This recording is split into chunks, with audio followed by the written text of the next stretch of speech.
We're here today at the project site of North Shore at Mandalay, which is at the corner of 5th Street and Harbor Boulevard, and it is formerly the site of J&J Oil Disposal Company, and it became a toxic waste site and is now scheduled for residential development.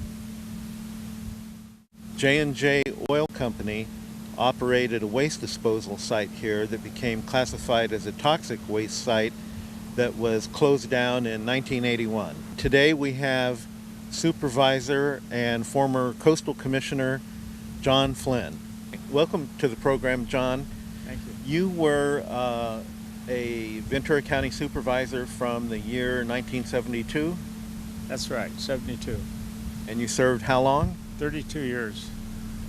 You were also on the Coastal Commission during its early years? Coastal Commission appointed by Governor Jerry Brown a long time ago. Not the Jerry Brown today, the Jerry Brown a long time ago, 1981, and I served until about 83.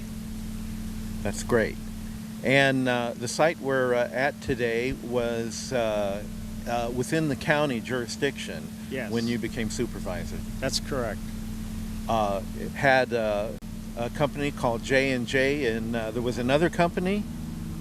There was another company some time ago. I can't remember the name of it. I think it was Connor or something, a name similar to that. And they turned over the operation of their portion. It was about 35 acres to J&J, or John T. Amar was his name, the operator, the final operator.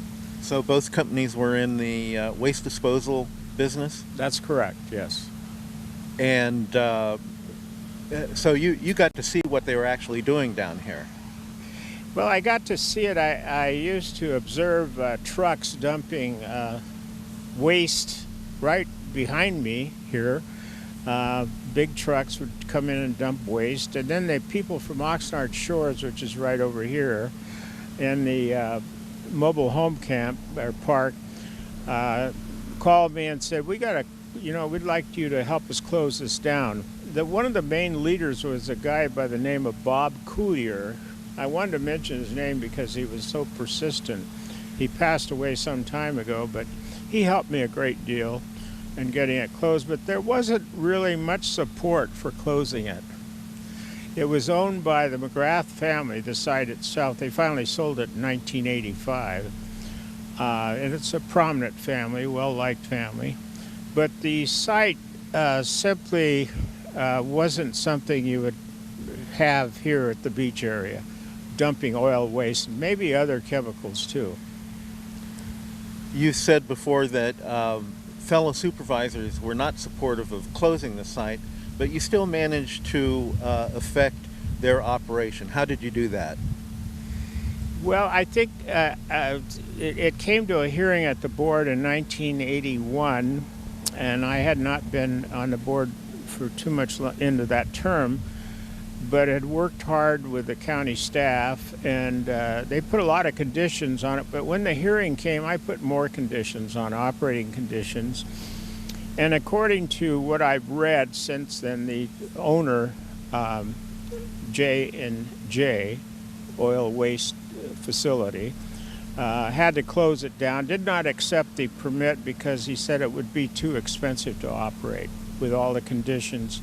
Plus, I think he had a few financial problems at that time, but I'm not sure about that. So did you get any help from the state back in those days? No, not really. There wasn't much help coming from anywhere. The Oxnard City Council, I did not get help from them. The planning department director, Gene Hosford, was concerned about the site and wanted it only open for a limited amount of time, as I recall. However, it really didn't have any strong opposition, except for myself. I stood out alone on the issue, really. Well, that's why you're here. Yeah. You were the leader in getting the site to close, and there are residents over here that to this day are still concerned about the activity that's going on here. Well, there is some activity going on. There is a developer that came in and bought the property. I don't know, it's probably changed hands over the years, but lots of conditions were placed on it to put homes here. I'm not sure that's ever been a very good idea, but however, they did take out a lot of waste. I don't know how much or whether they got it all out. I don't know that for sure. They may have, and that needs to be determined. But I think the LA Regional Water Quality Control Board issued a comment in 1985, long after J&J gave up the permit, that it had to be closed properly. And J&J fought that in court, and he lost that one. LA Regional Water won that fight. However, along come some developers, and perhaps that eased the closing requirements. John, there's a sign here at the site that has a phone number and informs people that if they have a problem with dust or smells, that they can call this number. And my understanding is back in the time you were working with the site, that there were complaints about smells that were similar to hydrogen sulfide that came from the site. There were complaints about odors coming from the site. Also, there was some speculation that people later suffered from cancer. However, I don't know anything about that or whether or not that's true from the site being here. However, in anyone's estimation, it was an operation that should never have existed here. The day it was put in here in '54, people didn't have the concern they had later on about environmental issues, and today it would never even pass any kind of mark to become a site again. So it shows how much things have changed since 1954, people's attitude and knowledge of things. People had no knowledge of dumping chemicals here and what impact it would have in those days. During the permitting process for the residential development, there was some discussion that aside from the oil waste that was dumped here, that there may have been parties bringing in other items that deposited PCBs and PBBs. Was there any knowledge of that back in the 70s?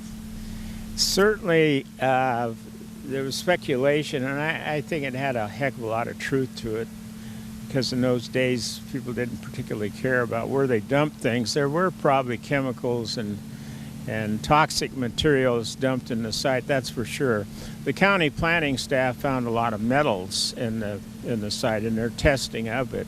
So it certainly invited anyone and everyone to dump there. I'm pretty sure of that. John, do you know of any fines that were issued for illegal dumping on the site? I don't think there were any fines. In fact, in those days, we're talking about 30-some, 40, 50 years ago, regulations were not enforced very well. And the conditional use permit came about, in the last 35 years, and they weren't really enforced very well in those days. So I don't think any fines were levied. I know there was some discussion more recently that old electrical transformers may have been dumped here. Was there any knowledge of that back in your time? There was knowledge of it. However, it's been so long ago, I can't remember the particulars. We're talking about in my involvement, 30-some years ago. More recently, there's also been discussion that some of the chemicals that were deposited on this site were very close to reaching a local aquifer here, and that was one of the incentives for allowing the work to go forward here. Was there any discussion about local aquifers years ago?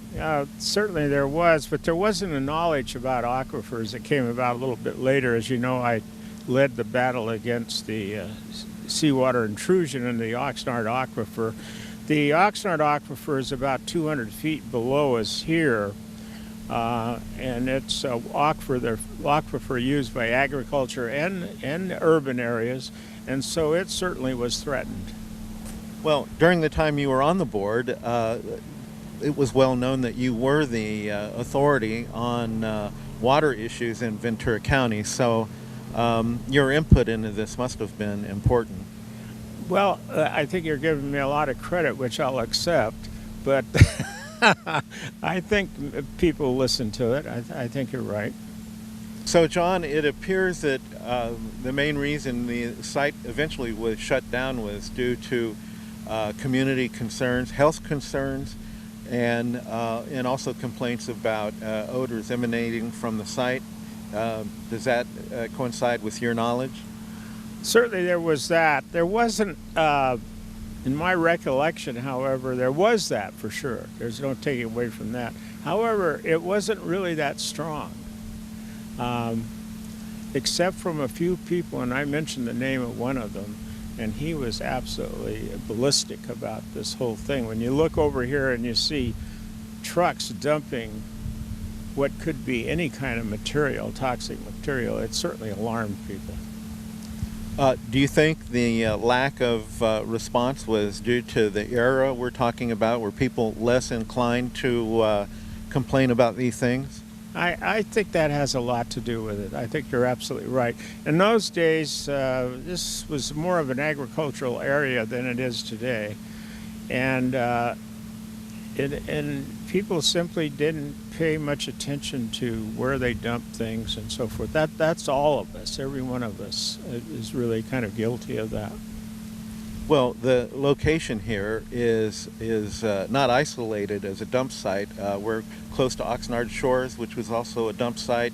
There's the Halico industrial site, kind of on the other side of town, that's also down by wetlands. Yeah.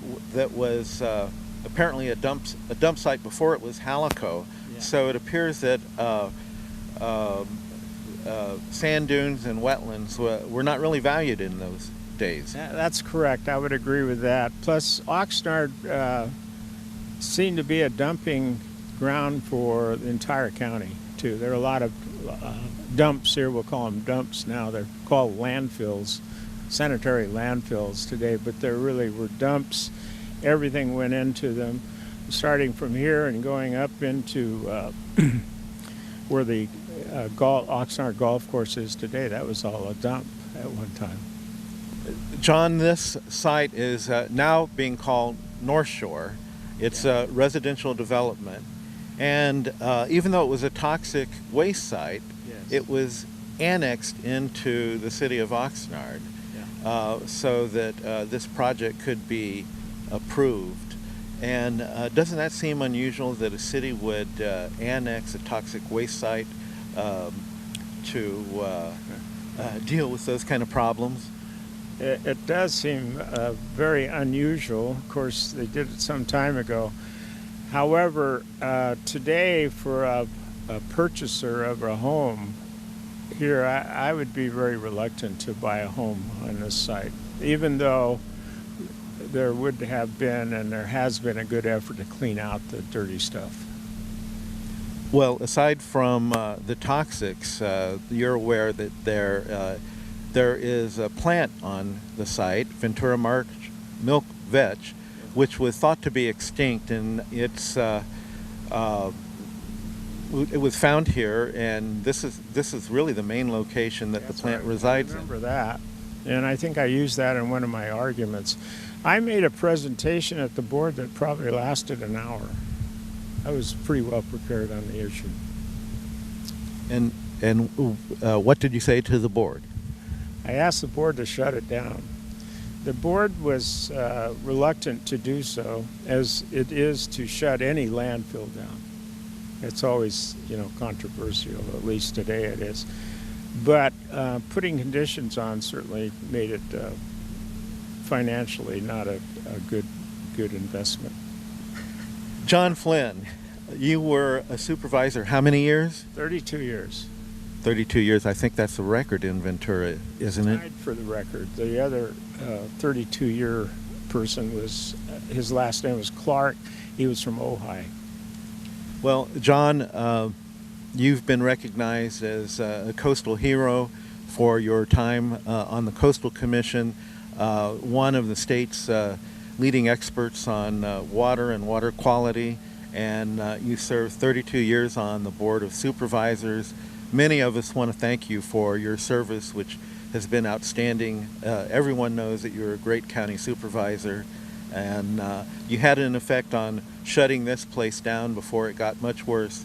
So we all thank you. Thank you very much for the interview, and thanks for your nice comments. Well, you just heard one of the leading experts on this site and the toxics that were deposited here, questioning the wisdom of purchasing a home on this location. And thanks to John Flynn for speaking to us. For the Surf and River Report, I'm Al Sanders here at the corner of 5th and Harbor, one-time site of the J&J toxic oil dump site, and now the residential development project.